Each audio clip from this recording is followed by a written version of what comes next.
case somebody wants to see it later. So the recording is on.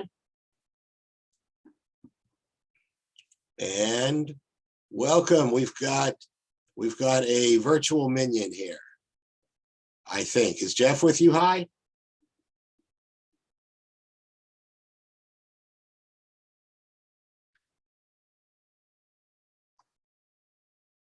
Hi, is there anyone at the temple with you? Yeah, Stacy was leaving and Jeff is heading out. He has to be somewhere. Oh, okay. So we have almost a minion, I think. Well, right now we have a minion. Right now we have a minion. If you have a minion when you begin, then it counts for the rest of the event. And here comes Marla.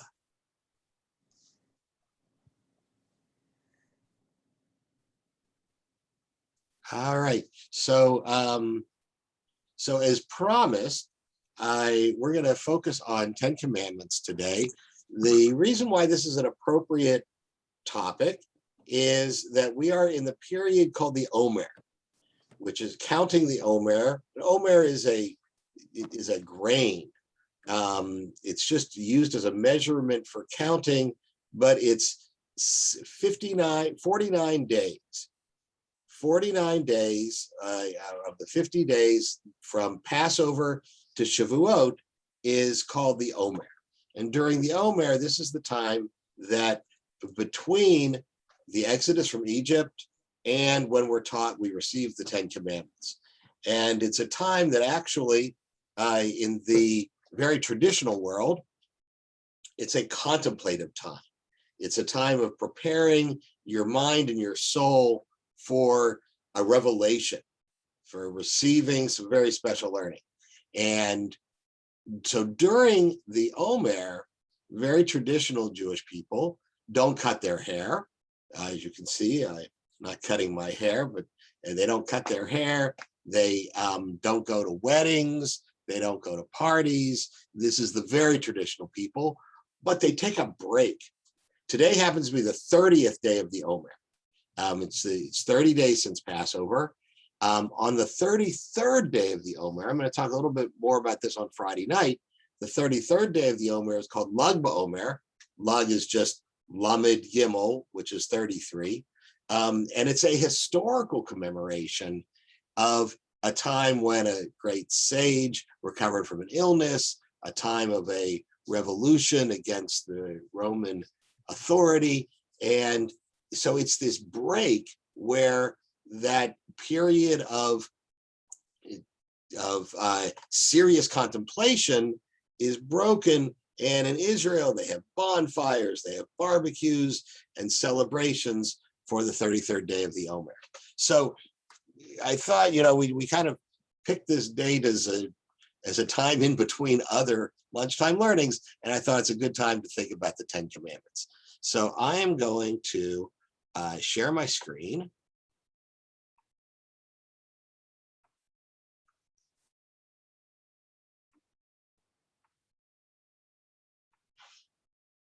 And what do you see?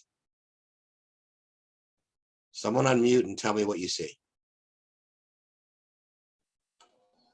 Prayer for studying the Torah. Okay. Do you see anything else? And another blank screen. Okay, so I want to change that. Okay, so now do you only see the prayer for studying Torah? Yes. Okay, so if you would like to say this aloud with mute on or mute off, however you choose.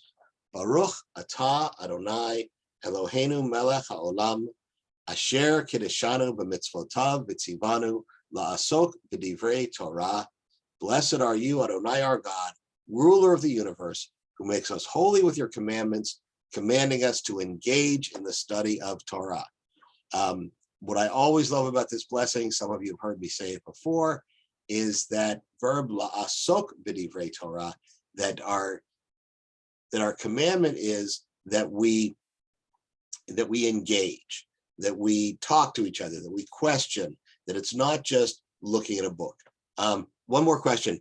Do you also see a little box with my face, or do you only see the screen?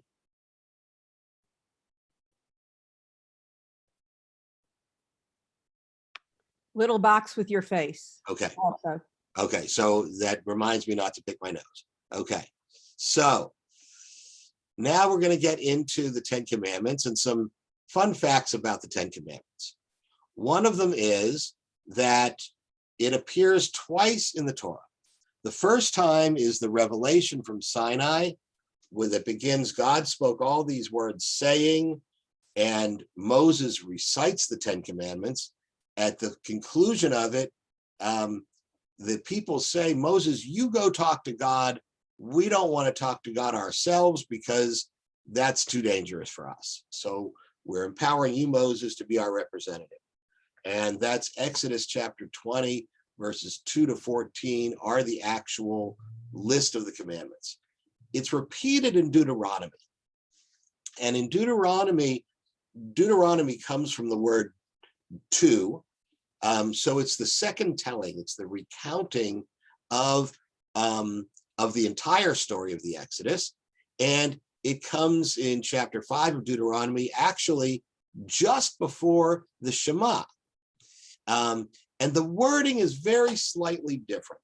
There is a difference in the fourth commandment about Shabbat, where in Exodus it says, remember the Sabbath day and keep it holy.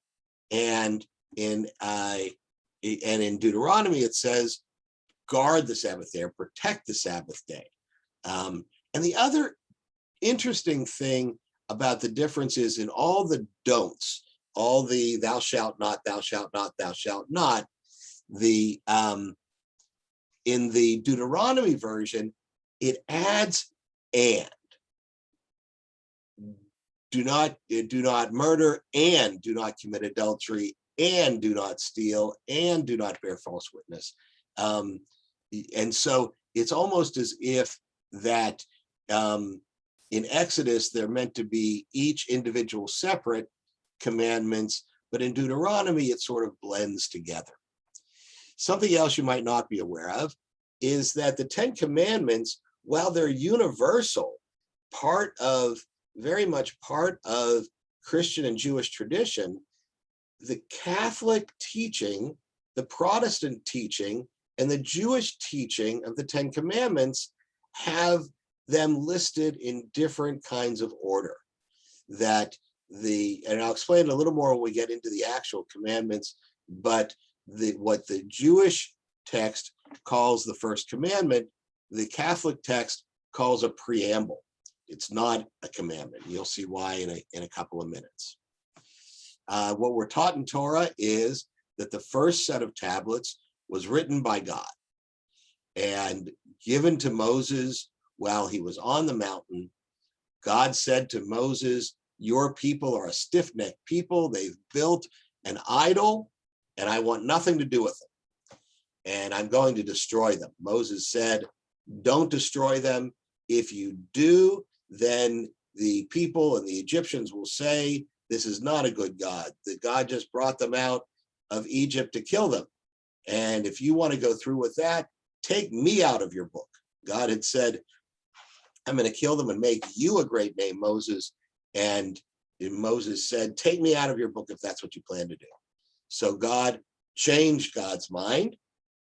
Moses goes down with the tablets, but he's angry when he sees the calf. He breaks the tablets, and then God instructs Moses to inscribe the second set. So the tablets that remained were human-made, you could say. That the first tablets were inscribed by God according to Torah, and the second tablets were inscribed by Moses. Now, what happened with the broken pieces? This is not in the Torah. The Torah doesn't tell us, but Midrash does. Midrash says that the broken pieces were placed in the ark when they carried the ark with the tablets across the desert, that they kept the broken pieces with them. And there's a teaching that says it's about tikkun olam, or repairing the world, that they brought the broken pieces along to remind them that the world is in constant need of repair. Now, where do we get the number 10? Because it doesn't say in the list of the 10 Commandments, it doesn't say This is number one. This is number two. This is number three. It just says God spoke all these words, saying, and goes on with the list. And so it's not listed as 10. Later in Exodus, almost at the end of Exodus, it refers to the Aseret Devarim, or Aseret Dibrot. Aseret is 10, Devarim, which is, it means literally words or things or statements or utterances. And so these 10, that's the first time that it's listed as specifically the number 10. And if you play with the wording, you could see that you could get 14 or 15 out of it, or you could boil it down to 7 or 8. All right, so now let's go ahead and hear what each of these are. What I'm going to ask is for just whoever would like to unmute themselves and read commandment number 1. This is according to the Jewish tradition. This is what commandment number 1 says. Just whoever wants to, go ahead.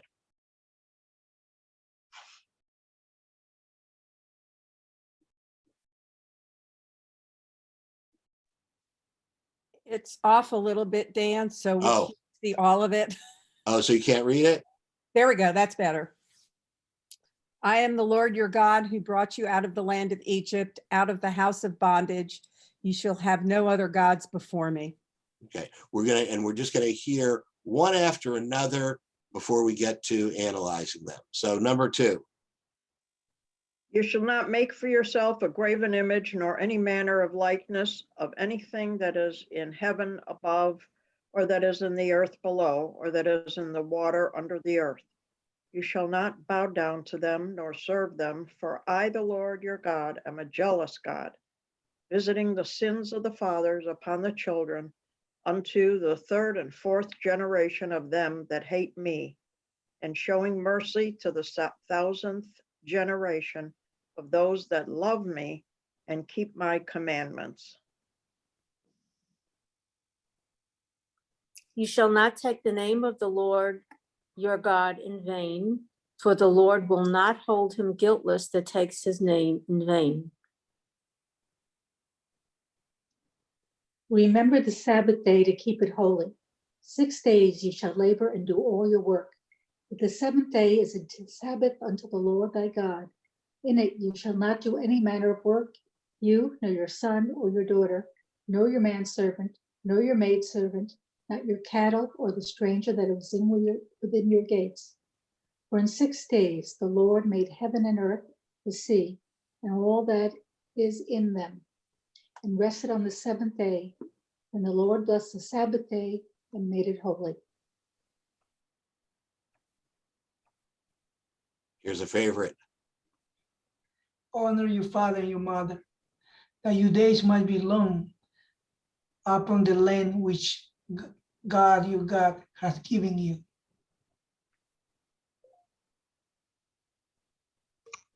You shall not murder. You shall not commit adultery.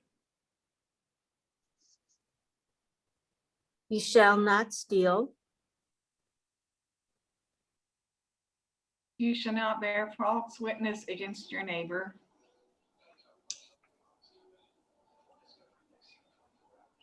You shall not covet your neighbor's house. You shall not covet your neighbor's wife, nor his manservant, nor his maid servant, nor his ox, nor his ass, nor anything that is in your neighbor's. Okay, so those are the 10. And before, let's see, before we go to the next slide, any comments about it? And we're going to break this down a little bit, but any initial thoughts? You have 2 7s, and 1 and 2 seem to be joined, really.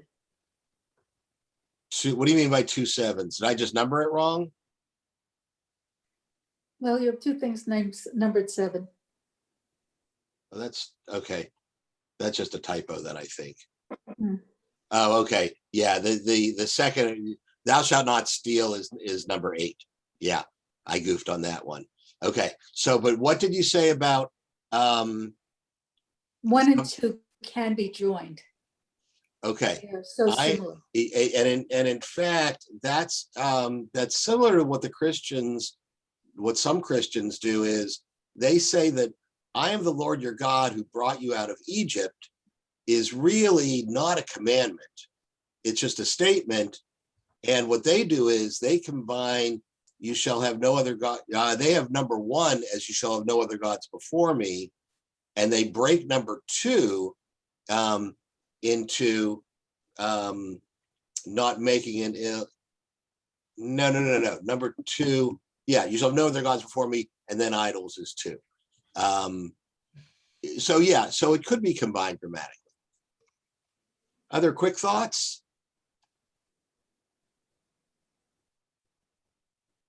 So as we go into what each of these commandments is, okay, yeah, I'll try and center it. Someone made a comment. I probably need to next time make the margins bigger.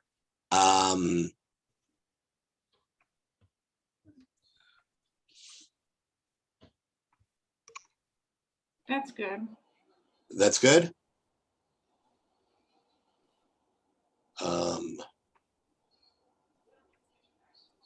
Is that still good? Yeah, Okay. So the first one, as we said, is not really a commandment. It's a statement. I am the Lord your God who led you out of Egypt, out of the house of bondage.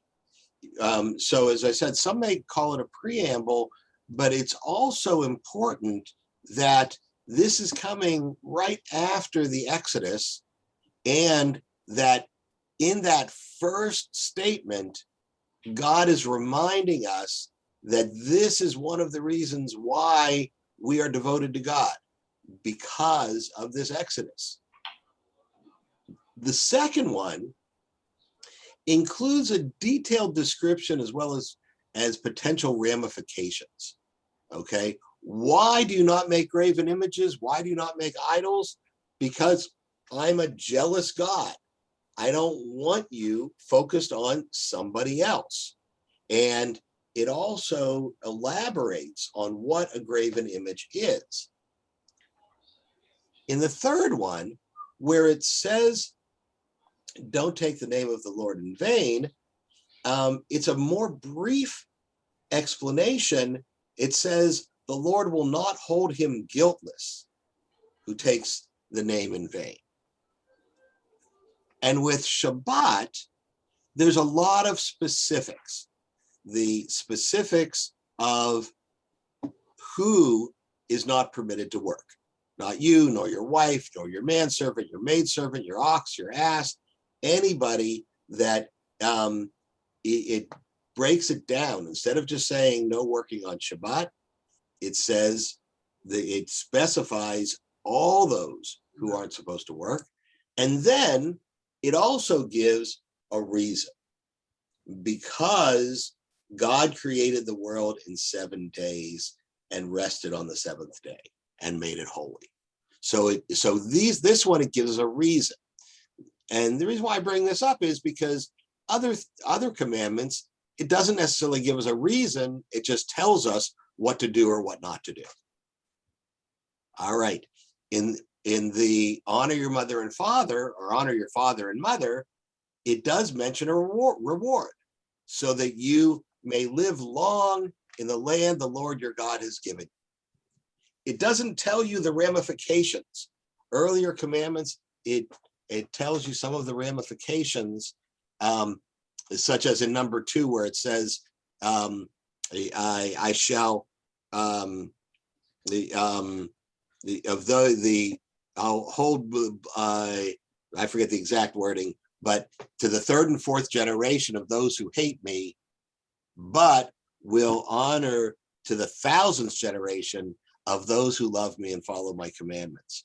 So so it's interesting that with the second commandment, that that the third and fourth generations are punished, but the 1000th generation of those who do good are rewarded.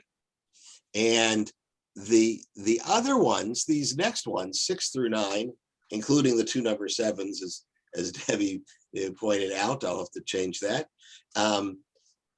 It's just a quick statement. Don't do this, don't do this, don't do this, don't do this. Doesn't say why, doesn't say what's going to happen to you if you do it. It's very, very cryptic. But then the last one that says don't covet, it also gives a list of who you're not supposed to covet. Your neighbor, your neighbor's house, his wife, his ox, his ass, or anything that is your neighbor's. What I find interesting about this one is it's the only commandment that legislates a feeling. So quick thoughts about that, and then we're going to get into other categories.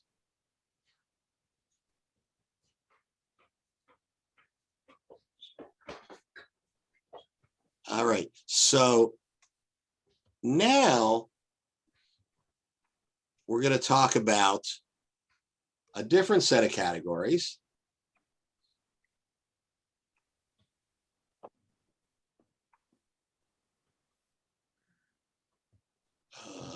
Slideshow from current slide. There we go.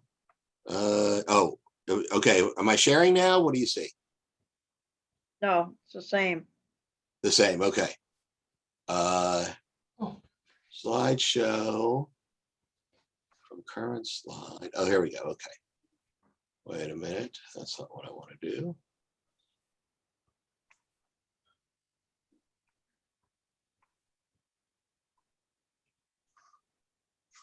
Oh, why isn't this working for me?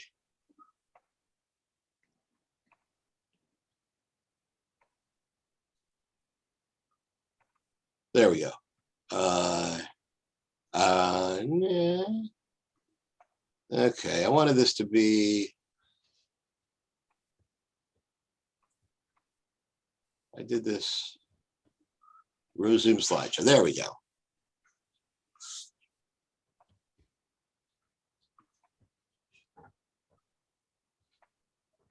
Okay, so I had this all set up to be one at a time, but it's not. All right, so you see the list of do's and don'ts, right? Or don't you? Yes. Okay, Yes. so I meant to have it be all fancy with coming up one at a time, but as you can see, the do's are very brief. There's only 2 of the 10 commandments that tell us something positive to do. Remember the Sabbath and honor your mother and father. The list of what not to do is much more extensive. Don't make idols or bow down to them. Don't take the Lord's name in vain. Don't murder. Don't commit adultery. Don't steal. Don't bear false witness, or don't covet.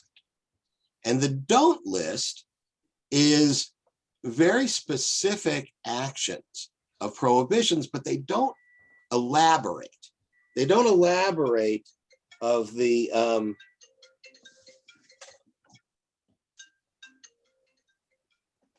they don't elaborate of what is defined as murder, what is defined as adultery, what is defined as stealing or bearing false witness. None of these are defined. The Talmud goes more into the definition. The things to do are also not defined very well. That remember the Sabbath is defined as not working, but what does it mean to not work? These are also things that are elaborated in the Talmud. So it's not as quantitative. And then the first commandment, of course, is the one that is the one that is really just the statement. So what do you think about this whole concept that the major commandments that we have are more about what not to do than what to do?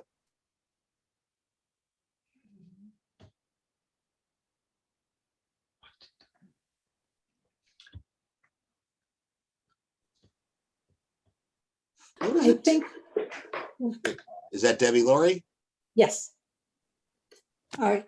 When I tell my grandchildren what to do, it comes out more like, recently, don't stick that in the socket. Don't eat that. Don't pick that up.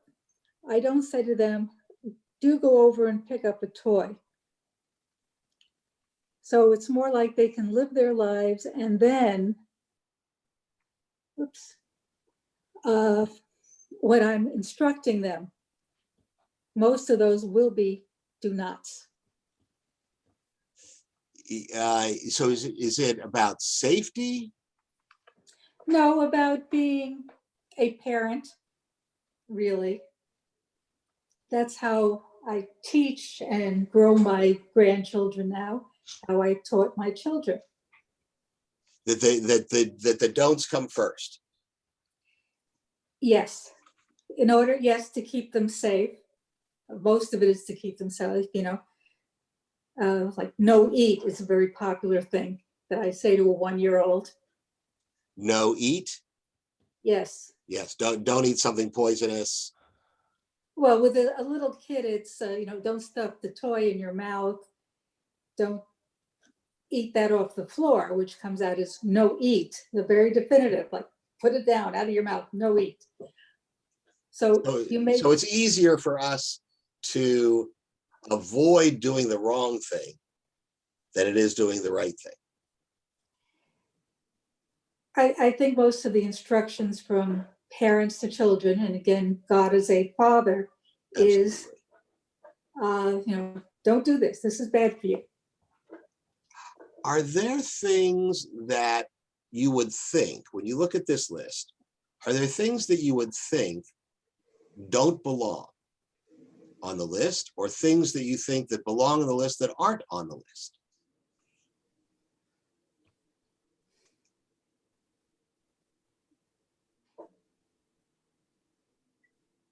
The list is just somebody's list.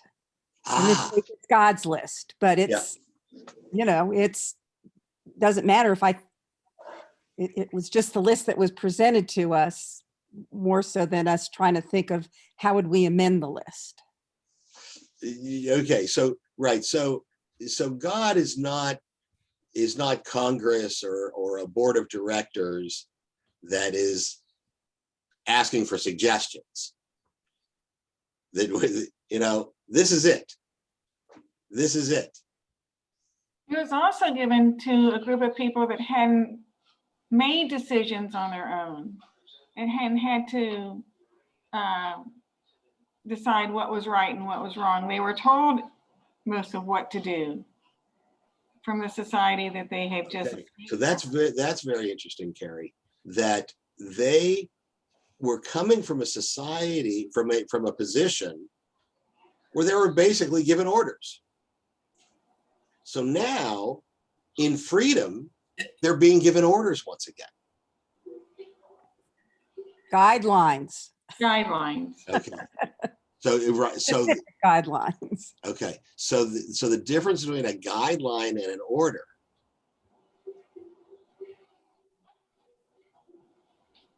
So sometimes they're not always, sometimes they are very different. Sometimes they're not so different. It depends on how nice you want to be about it. My father used to say, please and thank you in a very authoritative manner, which my husband always likes to say looks really well in the transcript. But when you heard him say it, it was an order. Uh-huh.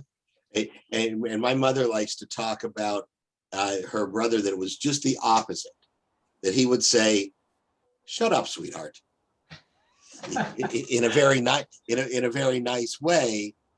But right. So sometimes there's a suggestion that don't you think you ought to sit down and be quiet right now? Which isn't really asking you, do you think you should? Right. What if we were to try to take some of these negative commandments, and in fact, these aren't the only 10 things we're instructed to do. There's 613, and some of those 613 are rituals. None of these 10 commandments are about a ritual. Nothing in the 10 commandments is about lighting Shabbat candles or putting on tefillin or anything like that. But some of them have to do with your relationship with God, and some of them have to do with your relationship with people. But it strikes me, Dan, that, we talk, or we think about, you should be good to other people. You should respect other people. You should be tolerant of other people. And if these are the 10 commandments, somehow they just seem like they're given more weight. And there should be something, not that we're going to rewrite them, but something to address what people should strive to be in a positive way. Mm-hmm. In terms of kindness, is that what you're suggesting? Or, today there's such a focus on tolerance and acceptance, and there's nothing reflected in 10 commandments about that. Yeah, right. Unless we extrapolate something like thou shalt not steal and turn it into the positive of what would be a positive way to say thou shalt not steal. Respect other people's property. Respect other people's property. Yeah. Yep. So welcome. Okay. Can you hear me? What time is it where you are? It is 6:30, and I have to apologize for being late. I got caught up with work. Sorry with that. That's okay. Thanks for coming. Yeah. Okay is a doctor or a medical student? No, not a. Oh, no. Okay, I'm getting you confused with someone else. You're in business. Yes. So a doctor from a PhD. Yeah, PhD. Yes. In Nigeria, correct? Nigeria, yes. Wonderful. Good to see you. Thank you. My pleasure. Thank you. Right. The Lauren will be happy. Lauren was working on a project for her graduate school about Nigeria, and okay was very helpful with her. And in my book, he's okay. So if you go now, we have the teaching from Hillel that says, what is hateful to you, don't do to your fellow. And where Jesus, the Jewish scholar of his day, changed that to say, do unto others as you would have others do unto you. So kind of like what Debbie Lurie was saying is, in our childhood, in our infancy, we need to be warned about what not to do first. As Carrie was saying, we're used to not making our own decisions. And Lynn is saying that, I'm going to put words in your mouth, Lynn, and you'll tell me if I'm saying something that you didn't mean. But Lynn is almost saying that if the Torah is timeless, then we need to find ways to bring that ancient teaching into what we have learned to be in modern times. So if we are taught now to have tolerance and understanding and empathy for others, and the 10 Commandments are the major teaching, how do we make sure that those major teachings also fit the sensibilities of our modern lives? So one way, thou shalt not steal, respect other people's properties. don't just go to the point of not taking it from them, but going the extra step of honoring them and respecting them. How about do not commit adultery?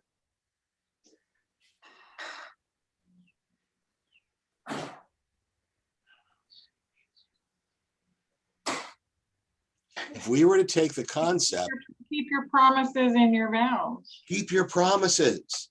Yeah, keep your promises.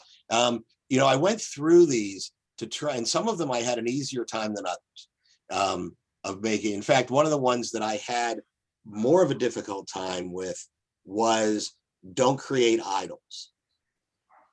How to make that into a positive commandment. I finally came up with something, but I'm wondering if someone else can think of something.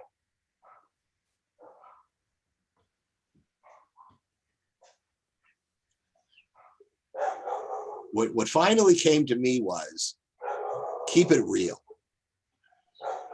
That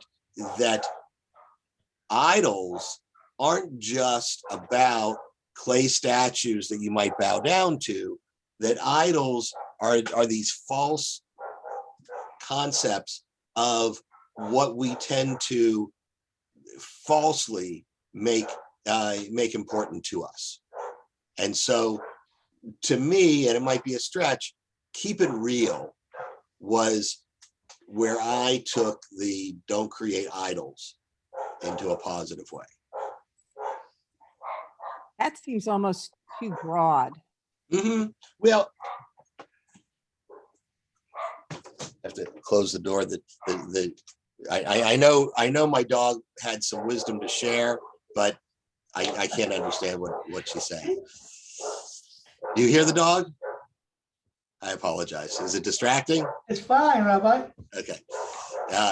So yeah, and I guess that's part of where I was coming from, Debbie, is that I'd like to see the concept be a universal one.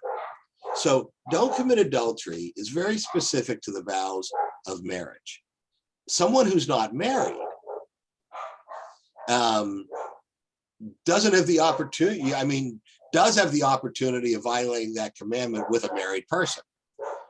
But if we broaden that topic to what Carrie said, keep your promises. Okay, adultery, the promise of marriage is a big, heavy duty promise.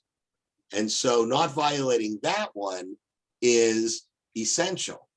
But if we do broaden it and say, keep all your promises, then we're bringing that specific into a more general thing. It is more broad. You're absolutely right. And probably that's probably why it is specific to the commandment, do not commit adultery, because that vow is a really important one. And all our vows are important. And that one I agree with, though. I mean, that one, at least keep all your vows. It's something specific. It's a much broader view of all your promises and vows. Keep it real is like, what does that mean? Yeah. It's like, to me, that doesn't relate back at all to, not worshiping idols. Yeah. So that was right. So that was the best I came up with. Yeah. It was like it was like I knew that I was stretching with that one. Yeah, but it's almost too, that doesn't even give you any direction. Like, keep all your vows. At least it's a broader but specific thing to do. Right. So can anyone else think of real is just of how to take a commandment like don't create idols and bow down to them? Respecting yourself, looking inside yourself instead of in the out, creating your happiness through idolizing other things. So you just keep to yourself, respecting yourself. I think that's it. I think that's beautiful. That instead of looking outward at trying to be, there's, in the Torah last week, there's a teaching that says, be holy for I, the Lord your God, am holy. So, the idea of emulating God and trying to be holy is one thing, but to try and, wear the latest fashion because, Beyonce's wearing it, or, I'm not going to come up with good examples, but being true to yourself and having yourself be what you want to emulate, be the best Marla you can be the best Debbie you can be. I think that's a very nice way of putting it. And there's a teaching from, I think it's Talmud, where there's a man named Zusia says that when I reach the end of my days, I will not be asked, why were you not Abraham? Why were you not Moses? I'll be asked, why were you not Zusia? That being true to yourself, lovely way to put that. That was a hard stretch. Another easier one, I thought, how do we make do not murder into a positive commandment? Respect all life. Respect all life. Yeah. Okay. And with the other negative, okay, we got steal, we got adultery, we've got murder. Do not bear false witness. Speak the truth, generally. Tell the truth. Tell the truth. Tell the truth, right. Yeah. And do not bear false witness against your neighbor is, again, a very, very specific thing about who you're not bearing false witness. But I had a friend who was a Unitarian minister who said to me that that's the hardest one for him, because his interpretation of bearing false witness meant representing somebody else. Like if I were to say, Harold really thinks that whatever, Harold thinks that tall people are mean. Okay.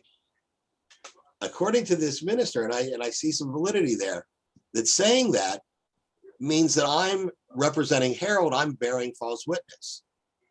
Okay. Even if I heard him say that it's not my business to represent somebody else.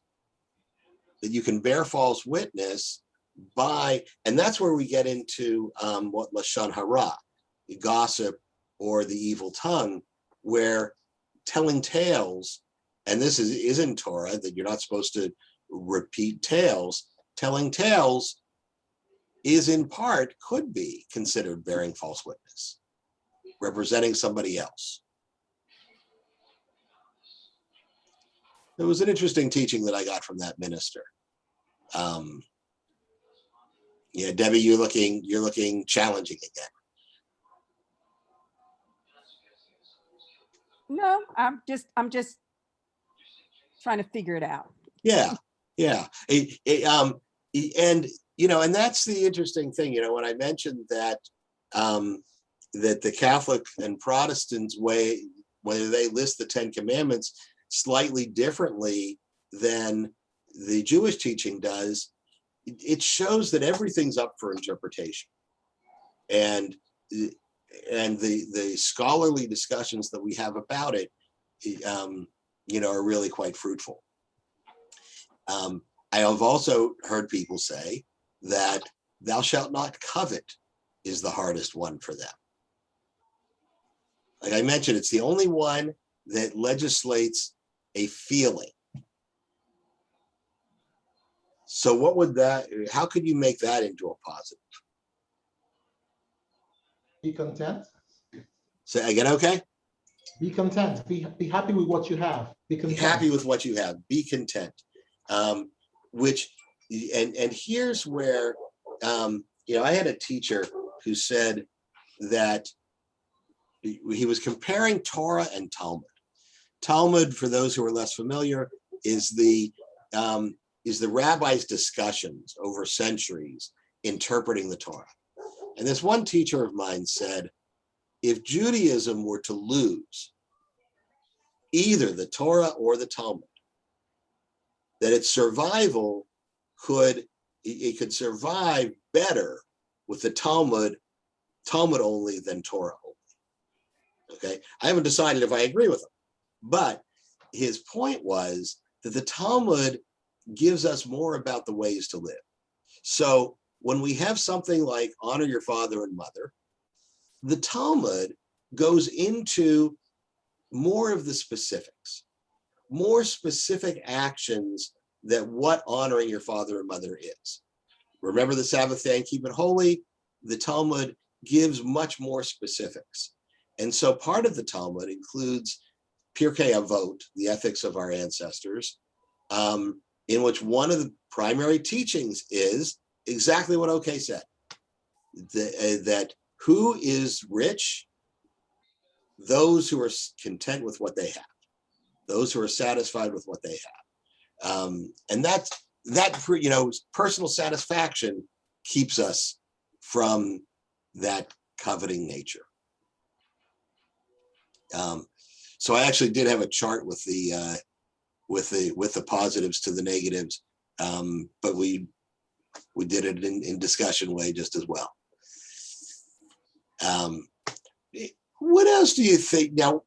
So here we've had in American history, we've had these issues about the 10 Commandments being at courthouses and being a universal thing. Do you feel like it's a Jewish thing? It's a Judeo-Christian thing or a universal thing?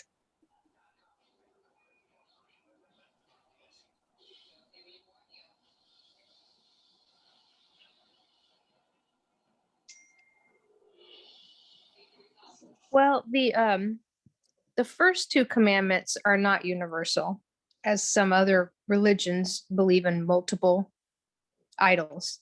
But the rest, I think, would probably be more universal and common sense.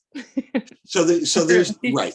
So there's some element of some of these things we shouldn't have to be told, that we should know this inherently.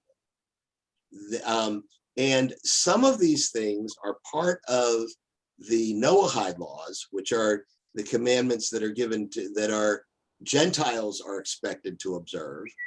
The Sabbath is probably the one that is specific to the Jewish religion. But what I also like to think about is that what are the rewards? It doesn't list specific punishments. The only specific reward it lists is that if you honor your mother and father, you will live long on this life. You will live long in this life.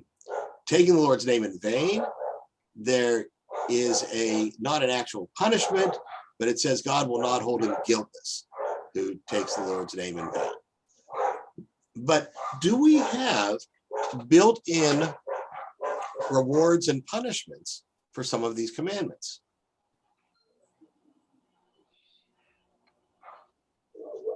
Is there a reward or punishment for remembering the Sabbath or not remembering the Sabbath?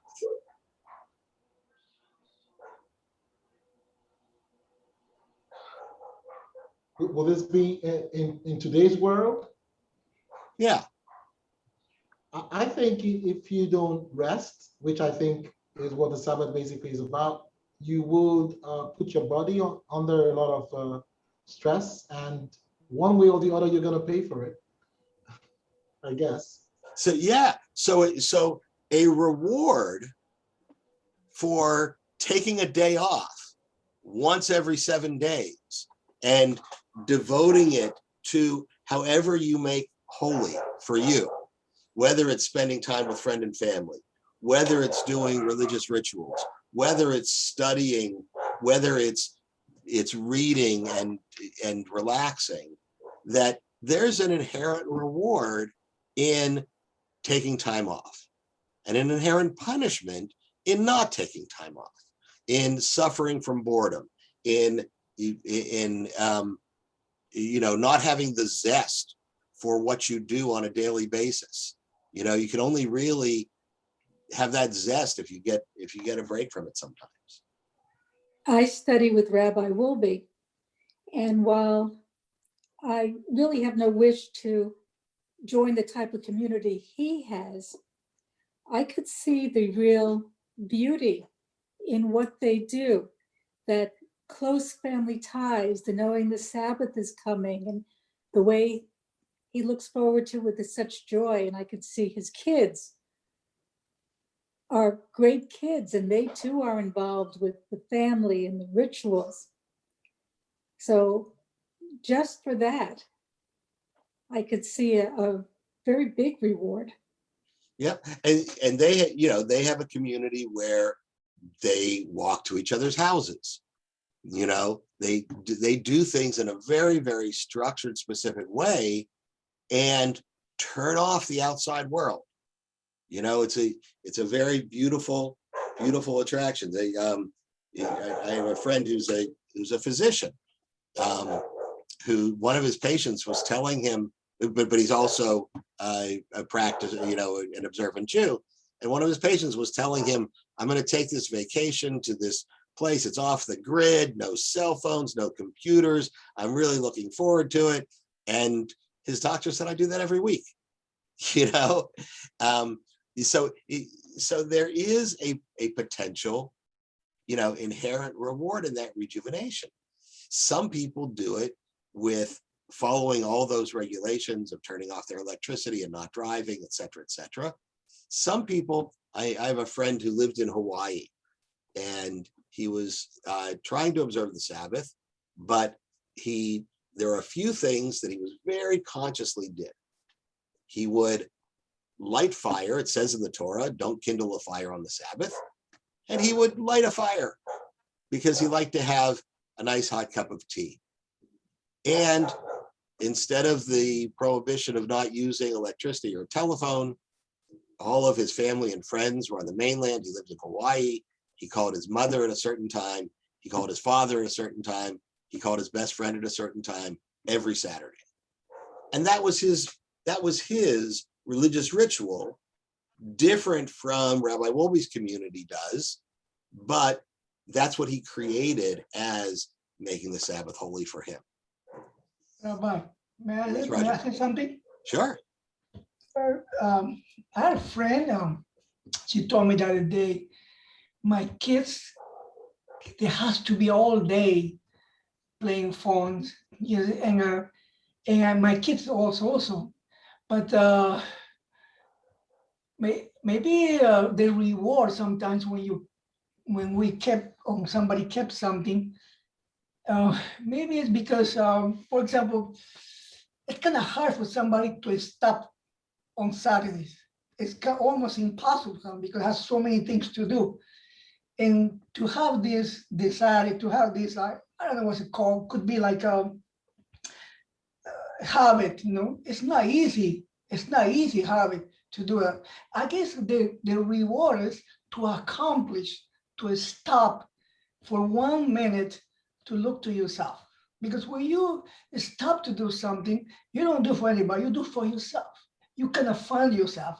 That's the way I see it. Right. And if you get used to things a certain way, to try and change that is very hard and feels like a punishment. And it kind of goes back a little bit to what Carrie was saying before about how we were used to a certain way when we were enslaved in Egypt. And so changing that whole philosophy was a challenge. If you were to take away your son's phones on Saturday, they would think of it as a punishment, and they would hate Shabbat because this is the day of restriction. And they wouldn't get that this is a day to be, just what you said, free to be within yourself. Okay. it's so figuring out how to do it in the modern world where we've already adopted our patterns. There are people, they're called Baal Teshuvah, where they return, they sort of unplug, and they find a great relief in it, but others would find it very restrictive. And so you might try a few hours. Don't answer the phone till noon, or it's like, whatever works for you. But other people would say having a nice dinner with friends is making the Sabbath special for me. Going to the movies, even going to the movies by myself, having some quiet, and here's where the Talmud gives us the specifics of how to do it, but modernity says, look to yourself to find what do it. And as Marla said, a lot of the things make common sense. We each have to figure out what makes common sense for ourselves. The one other one that I wanted to bring up about reward and punishment, where we're getting close to the end of the hour, is honor your father and mother. Where's the reward and punishment in that? In the Torah, it says, so you shall live long in the land that the Lord your God has given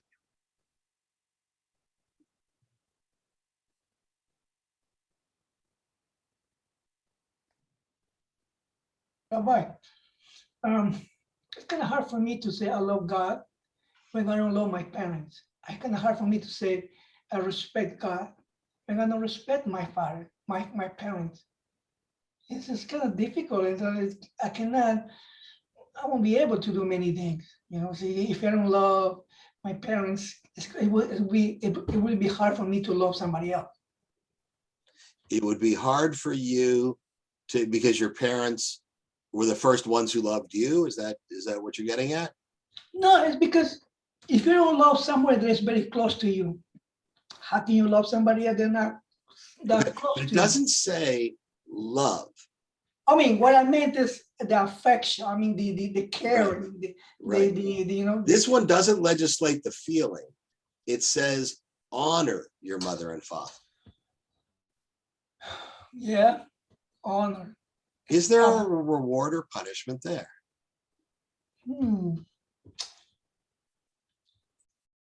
I'm willing to suggest that there is a great reward and a great punishment, that the punishment of not respecting your parents is a strained relationship, is a struggle with identity, is that you can respect some things about your parents and not others. But to have the overall respect gives you that feeling of connection. And to not respect your parents gives you that angst of a strained relationship. And perhaps, and I've observed people who have had difficult relationships with their parents and had difficult relationships with their children, and had a hard time understanding that they were repeating the cycle. And a big piece of what Judaism teaches is to try and break the difficult cycles and keep the good ones. That what we learned from being slaves in Egypt should not teach us to oppress others the way we were oppressed. It should teach us to have empathy for those who are oppressed. And what we learned from our parents, we should be able to distinguish those things that teach us about righteousness and build on that, and to understand when perhaps our parents made a mistake here and there, and what we can learn from that.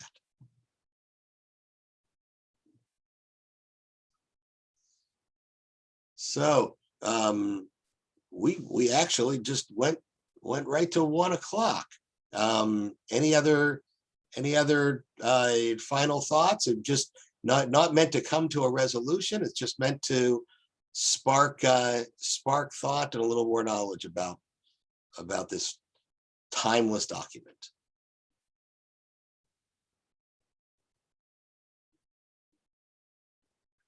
All right. I think our next lunchtime learning is May 11th, which is going to be about ethics.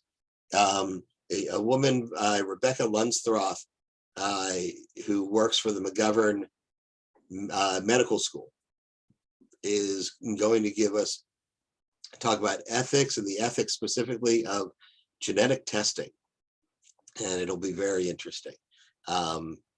And then we've got one towards the end of May from a dear friend of mine, Rabbi David Goldstein.